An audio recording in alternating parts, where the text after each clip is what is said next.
一隻玫瑰金地通拿正圈，成隻錶都好新，但係個圈有齋拋過光，所以問題出喺啲字度。打磨走咗表面層黑色油，字體泛白。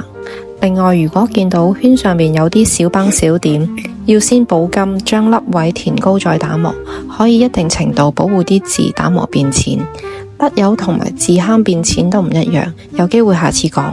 240同300，三角形位甩色係最明顯，仲有啲凹凸不平嘅黑色物質黐喺個三角形嗰度。一齊嚟睇下保色之後嘅效果啦。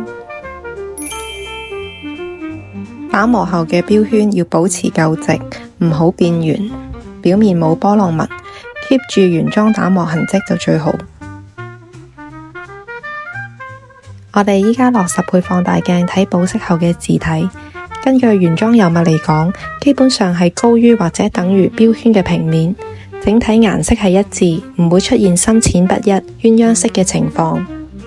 另外，油墨表面係平滑，顏色有輕微嘅啞光色，唔會出現一嚿嚿凹凸不平嘅黑色物質。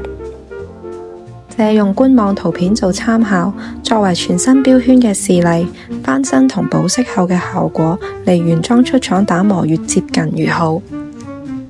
多謝收睇，下次再見，拜拜。